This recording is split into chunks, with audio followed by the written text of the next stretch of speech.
Nous sommes tous dans l'exercice de nos responsabilités au service de l'attractivité, du développement des potentiels lorrains. Il s'agit, à travers ces potentiels, de reconquérir des positions industrielles dans un monde ouvert complètement, dans une économie globalisée, mondialisée, qui est redoutable, qui appelle en permanence des mouvements, des adaptations, des acceptations, des qualifications et des financements pour être dans la course en permanence.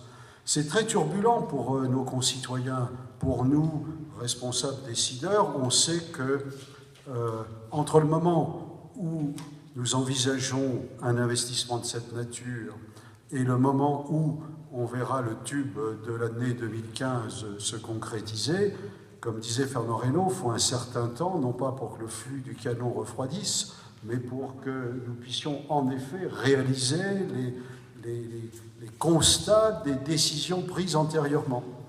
Et dans un monde qui bouge à une vitesse forte par l'évolution scientifique, technologique, qui bouscule, cet investissement-là est un acte véritablement de confiance dans la capacité lorraine à prendre justement ses positions dans l'économie concurrentielle à travers les matériaux. Alors, les sources de financement doivent être rassemblées.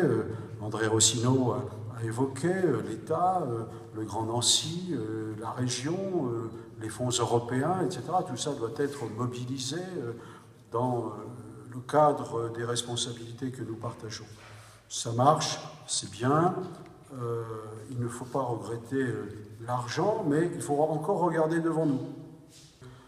Il s'agit maintenant de se poser la question comment, à partir de ces équipements, de ces investissements extrêmement importants, nos chercheurs, nos entreprises vont pouvoir développer de la valeur ajoutée, des positions d'attractivité et des emplois. Après, il s'agira bien évidemment entre nous, André l'a évoqué, c'est comment on va continuer dans une incertitude administrative ou territoriale actuelle, réelle, à concilier le contrat de plan État-région, il se termine. Très bien. Le pacte, il va jusqu'en 2016. Il est l'objet qui permet de redonner confiance dans l'avenir et surtout de prendre des risques dans la construction de ce qui se situe dans la compétition ardue du XXIe siècle. On va devoir utiliser les fonds européens. La maquette budgétaire a été posée. Elle est essentiellement centrée sur l'innovation, la recherche, le transfert de technologies, le numérique et les aides et assistances que l'on doit apporter à nos entreprises PME, PMI, sans lesquelles le développement économique ne sera pas suffisant ou réel sur nos territoires. Et il y a à regarder comment nous allons construire le contrat de plan État-région suivant. Alors là, est-ce qu'on va le faire dans un espace lorrain?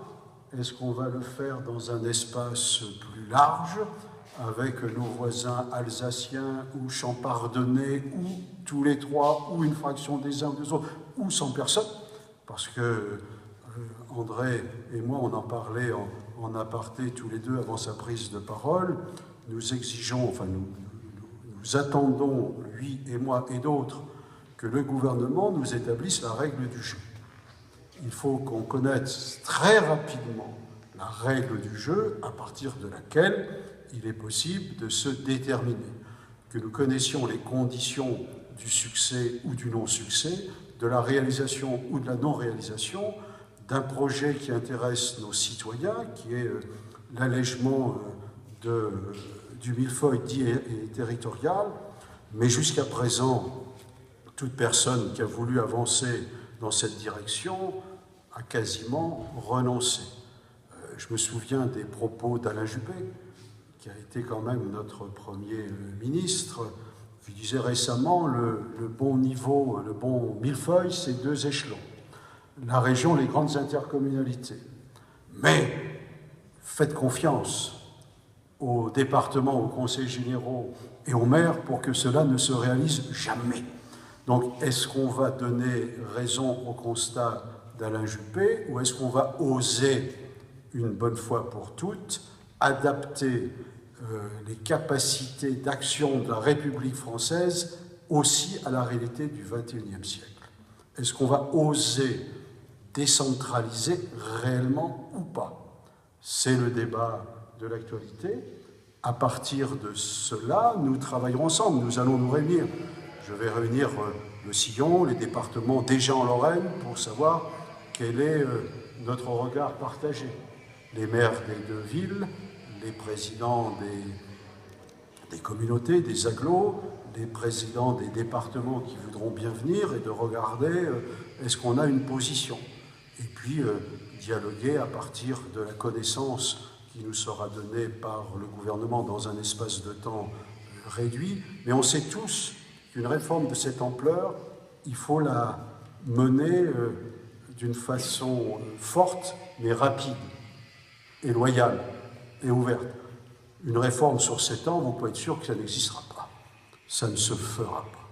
Donc les parlementaires doivent oser, Monsieur Le Déaut, doivent considérer que cet enjeu est un enjeu de l'avenir de la République française pour mobiliser ses forces sur ces territoires, pour éviter les doublons, les incohérences, toute l'efficacité nécessaire.